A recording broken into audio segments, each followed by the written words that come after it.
They didn't decide that night. They didn't make a plan, light candles, or turn the truth into a ceremony. They just stayed. Evelyn rested her forehead against Dante's shoulder for a long time, listening to the city through the glass, the ordinary world that had no idea what it was brushing past. When he finally spoke, his voice was careful. "I will leave if you ask me to," he said. She didn't lift her head. "I'm not going to ask." A pause.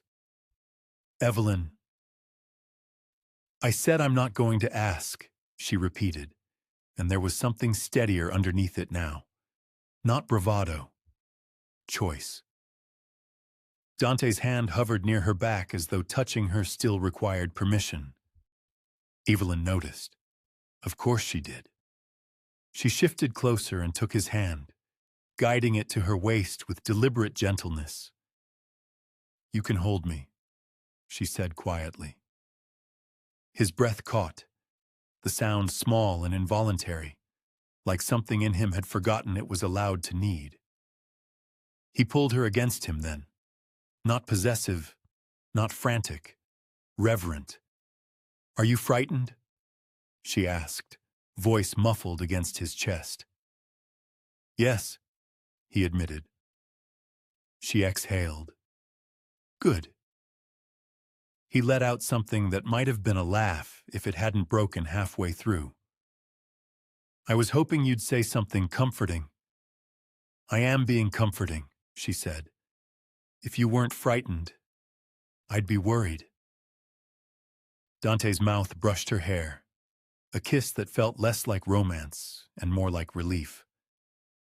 They stood like that until the kettle went cold and the shop lights dimmed automatically. When Evelyn finally pulled back, she looked at him steadily. "Tell me the part you're afraid of," she said. His gaze flickered, then settled. "You already heard it," he replied. "The vampire part?" she asked, dryly, because humor was the only way to keep her hands from shaking. "No," he said. "The ending." Her expression softened. "Then start there." Dante leaned back against the counter, eyes on the floorboards trying to focus. "The binding isn't a curse," he said finally. "Not in the way people normally mean." Evelyn waited. "It was a bargain," he continued, voice low. "A choice I made a long time ago when I didn't understand what forever costs." She swallowed. "To save me." "Yes." He looked up then, and there was something bare in his eyes. Not vampire, not ancient, just tired. "There were rules," he said. "Not punishment. Terms." He counted them off without drama, as if he'd rehearsed them in his head for centuries and hated that he still could. "I stay unchanged," he said. "No aging. No ordinary ending." Evelyn's throat tightened. "I cannot bind you to it," he added. "I can't turn you. I can't choose eternity for you." She nodded once. That, at least, made brutal sense. "And I carry the memory alone," he finished. "You return. I remember." Evelyn's fingers curled against her mug. "That's why you look at me like you're waiting," she said softly. "Because you are." Dante didn't deny it.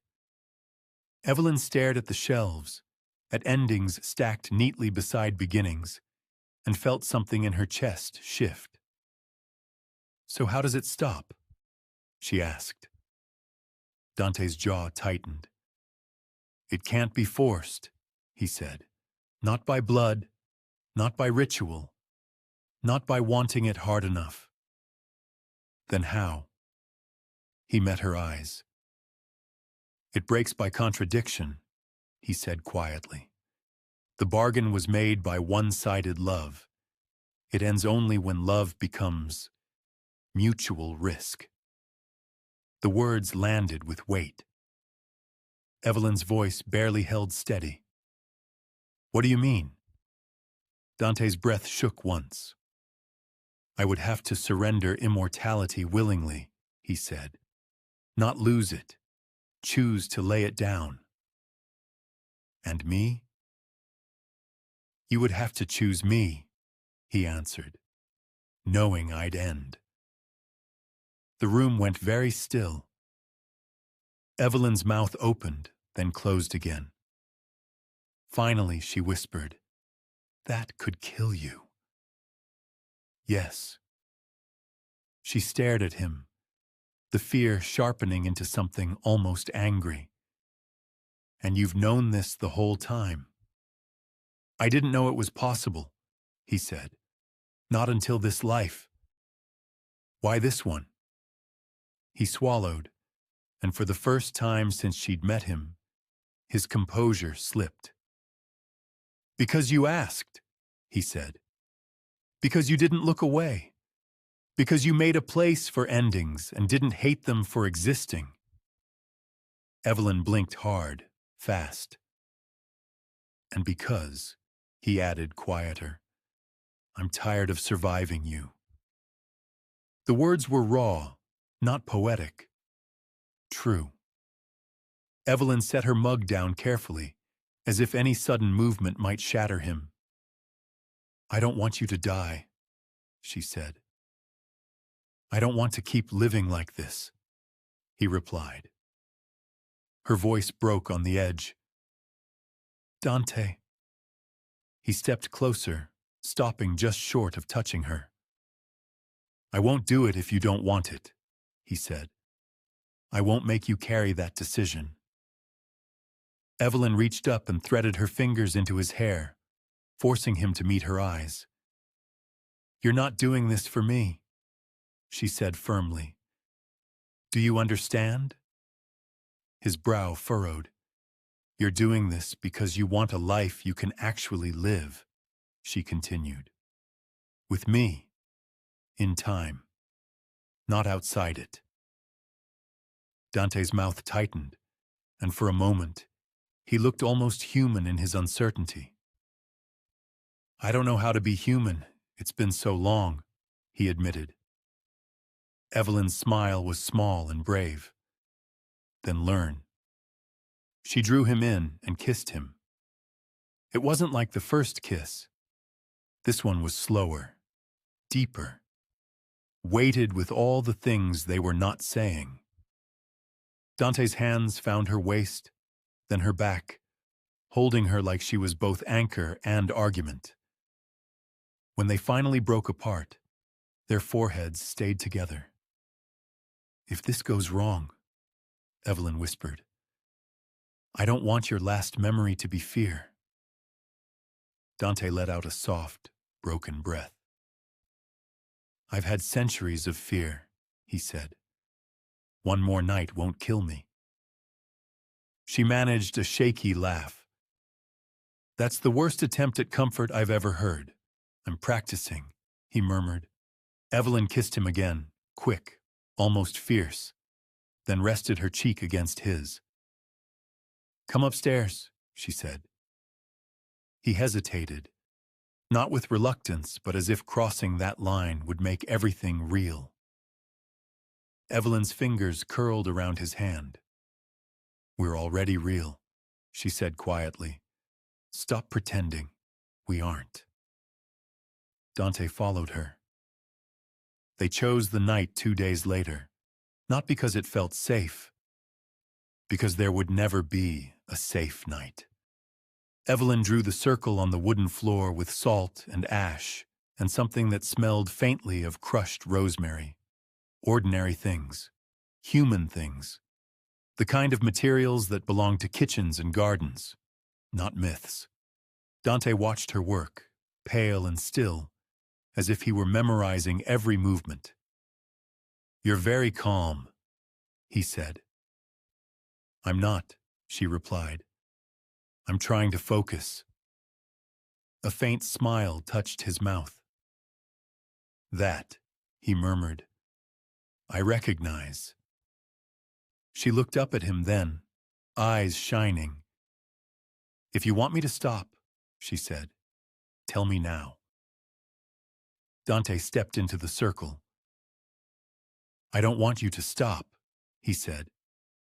I want you to stay. Evelyn's throat tightened. I'm here, she whispered. Dante sank to his knees, not for the spell, for the surrender. Evelyn knelt in front of him and cupped his face in her hands. You don't have to be brave, she said. He closed his eyes. I'm not, he replied. I'm just choosing. She pressed her forehead to his. Then choose me, she whispered. His voice was rough. I already have. The words left Evelyn's mouth with a tremor she didn't hide. She spoke the terms, his name, her name, the ending of the bargain, the surrender of blood-deep power into a body that would finally belong to time. The binding resisted. Of course it did. Pain moved through Dante so fast it looked like stillness. His hands clenched, his shoulders locked. A sound tore from him, not a scream, not theater, a broken breath. Evelyn grabbed him, arms around him, holding him upright as his body fought its own transformation. His skin went colder, then suddenly too warm. His breath hitched like he'd forgotten how lungs worked. Stay with me, she said, voice sharp with fear. Dante, stay. His eyes, darker than midnight, found hers. I'm trying, he rasped. His chest convulsed once. Then a beat, another, a heartbeat. Human, imperfect, furious in its insistence. Dante gasped and folded forward, clutching at himself like the sensation hurt. Evelyn was already there, holding him, shaking now that she was allowed to. It's loud, he whispered, stunned. Everything is loud. Evelyn laughed through tears, pressing kisses to his temple, his cheek, anywhere she could reach. That's life, she said. It's very loud. A weak, breathless laugh escaped him. You'd think, he murmured, after centuries I'd be better prepared. You were, she said, voice breaking.